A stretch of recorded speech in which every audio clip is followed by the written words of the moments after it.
क्या आपने कभी एक्सपीरियंस किया है कि किसी स्ट्रेसफुल वीक के दौरान अक्सर हमें अपनी स्किन डल नज़र आती है, बिना किसी वजह के पिंपल्स निकल आते हैं या फिर ईचिंग शुरू हो जाती है। क्या ये मात्र एक कोइंसिडेंस है या फिर आपका ब्रेन लिटरली आपकी स्किन को कंट्रोल कर रहा है? आइए इस वीडियो में समझते हैं। असल में जब एक ह्यूमन एम्ब्रियो डेवलप हो रहा होता है तब ब्रेन और स्किन दोनों एक ही एम्ब्रियोनिक लेयर एक्टोडर्म से बनते हैं।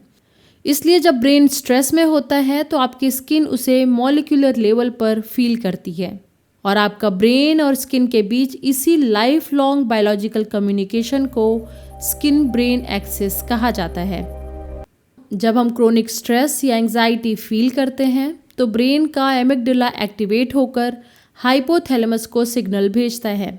फिर एचपी एक्सिस के जरिए कॉर्टिसोल और एड्रेनलिन जैसे स्ट्रेस हार्मोन्स ब्लड स्ट्रीम में रिलीज होते हैं और ये सीधे स्किन तक पहुंचते हैं।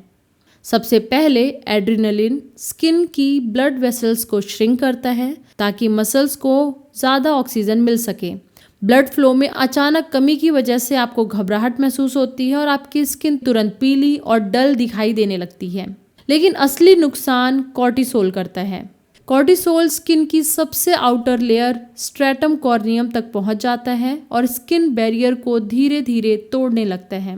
इमेजिन कीजिए कि हमारी स्किन बैरियर एक ईंटों की दीवार है जहां स्किन सेल्स वो ईंट हैं और उन्हें जोड़कर रखने वाला cement 3 essential lipids ceramides, cholesterol और फ्री फैटी एसिड से मिलकर बना होता है, जो स्किन को हाइड्रेटेड, स्मूथ और इन्फेक्शन फ्री रखने में मदद करता है।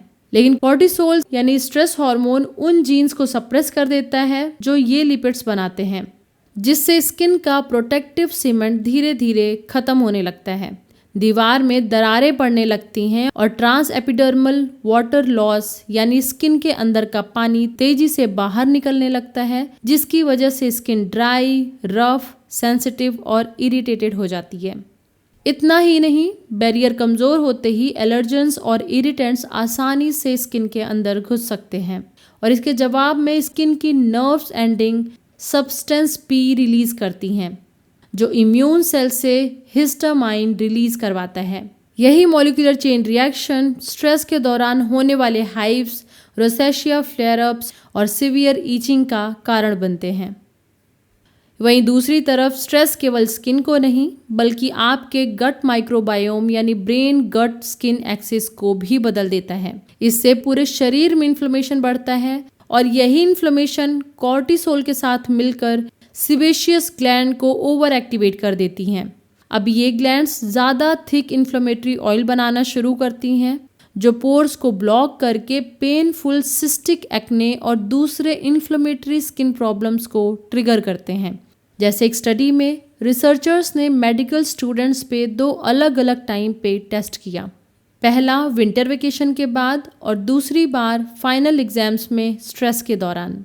रिसर्चर्स ने टेप स्ट्रिपिंग टेक्निक का यूज़ करके स्किन की सबसे ऊपर वाली लेयर को हल्का रिमूव किया और स्किन को रिपेयर होने में लगने वाले समय को मेज़र किया और रिजल्ट्स चौंकाने वाले थे। रिसर्चर्स ने पाया कि विंटर ब्रेक के दौरान स्टूडेंट्स की स्किन नॉर्मल तरीके से रिकवर हुई, लेकिन वहीं एग्ज़ाम स्ट्रेस के दौरान हाई कॉर्टिसोल की वजह से स्किन बैरियर रिकवरी लगभग 40% तक स्लो हो गई। यानी स्ट्रेस ने स्किन के नेचुरल रिपेयर सिस्टम को वाकई स्लो कर दिया था।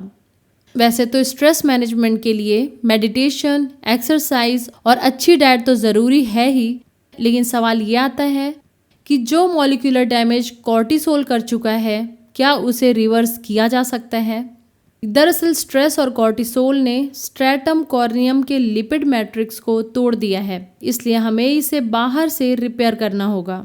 यूसीएसएफ के world renowned lipid researcher doctor Peter के अनुसार ऐसी स्किन को रिपेयर कराने के लिए लिपिड्स उसी नेचुरल प्रोपोर्शन में देने पड़ते हैं जिस प्रोपोर्शन में स्किन उन्हें खुद बनाती है।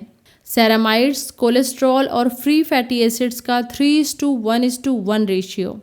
इसलिए ऐसी स्किन के लिए वो बैरियर रिपेयर क्रीम्स यूज़ करनी चाहिए जो क्लियरली 3:1:1 रेशियो यूज़ करती हों। क्लिनिकल स्टडीज दिखाती हैं कि ये फिजियोलॉजिकल रेशियो बैरियर को जल्दी सील करता है और वाटर लॉस कम करता है और एलर्जेंस को अंदर घुसने से रोकता है। इसके साथ 5% नियासिनामाइड आपकी स्किन सेल्स को दोबारा अपने लिपिड्स बनाने के लिए स्टिमुलेट करता है, जिससे कॉर्टिसोल से हुआ डैमेज धीरे धीरे रिवर्स होने लगता है। ध्यान रखें, आपकी स्किन आपके नर्वस सिस्टम का एक विजिबल रिफ्लेक्शन है। जैसे एंजाइटी ईचिंग बढ़ा सकता है, वैसे ही लगातार ईचिंग भी एंजाइटी को बढ़ा सकती है। यानी ब्रेन और स्किन एक विशियस साइकिल में फंस जाते हैं। इसलिए स्किन के साथ साथ स्ट्रेस मैनेजमेंट भी उतना ही ज़रूरी है। अगर आपको ये इन्फॉर्मेशन यूज़फुल लगी हो तो कैसे केवल सिर्फ 10 मिनट के मेडिटेशन से आप अपने ब्रेन को दोबारा रीवायर कर सकते हैं, ये वीडियो भी ज़रूर देखिए। Thank you.